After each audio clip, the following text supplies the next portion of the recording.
मनामध्ये येते। तो देखो गाइस, आज है हमारा एप्स वर्कआउट। लगे एक सेकंड।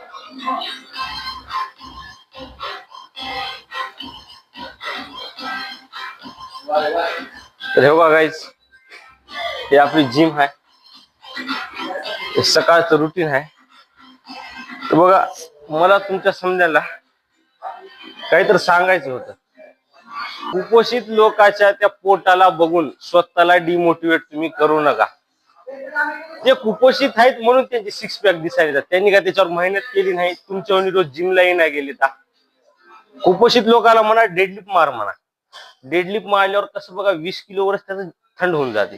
तर बघा, हे जे मी म्हणालो का नाही, एक डार्क रियालिटी आहे बघा आजच्या काळात। मी सांगालो की कुपोषित लोकांना बघून डिमोटिवेट होऊ नका। त्यांच्यानं चुटभर छटाकभर पण वजन उचलणं होत नाही। तुम्हाला रोज जिमला यायचे, रोज वर्कआउट करायचे, रोज मेहनत करायची, रोज स्वतःवर काम करायचे। तर बघा मित्रांनो, कसं होऊ लागले, ते माईक मला बार बार दगा देऊ लागले, त्याची बॅटरी डाऊन होऊ लागली आहे। तुमच्यासाठी बनवलेला खास व्हिडिओ इंटरप्ट होऊ लागले बघा मिनिटा मिनिटाला। आपण एक काम केलो, आपण ते माईकच शिबावून दिलो, दुसरा घेतलो आता। तर त्याच्यामुळे कसं आता आपल्याला बोलण्यामध्ये त्रास होणार नाही। आता इतक्या कॉन्फिडन्स मध्ये बोलायला म्हणजे व्हिडिओ टाकेल काही गॅरंटी दिसणार गेली। तर बघा, तुम्ही बघितलं आज आहे बघा आपलं लोअर ॲप्सचं वर्कआउट। आपण पहिली एक्सरसाइज घेतली हँगिंग लेग रेजेस, आपण दुसरी एक्सरसाइज घेतली हँगिंग नी रेजेस। तर आता आपण तिसरी एक्सरसाइज घेणार आहोत, असं फ्लॅट पडायचं आणि लेग रेजेस घ्यायचं। हाय का नाही छान एक्सरसाइज, मस्त। पोट बघा एकदम बारीक होते, पोटात थोडा त्रास पण होते वर्कआउट करताना, मजा येते। आणि असं जर देवाच्या कृपेनं वर्षभर केलो, मला पण सिक्स पॅक ऍप दिसते। कुपोषित नाही बरं वर्कआउट केल्यामुळे।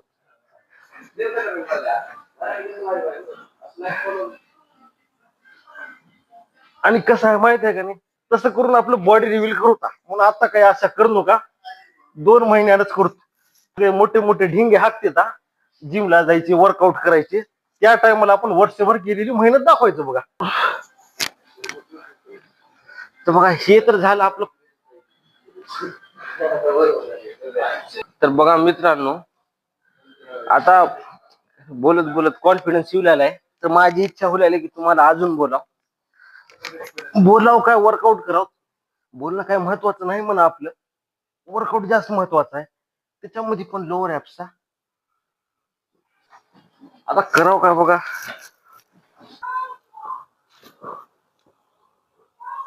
ये हो गई रेगुलर एक्सरसाइज।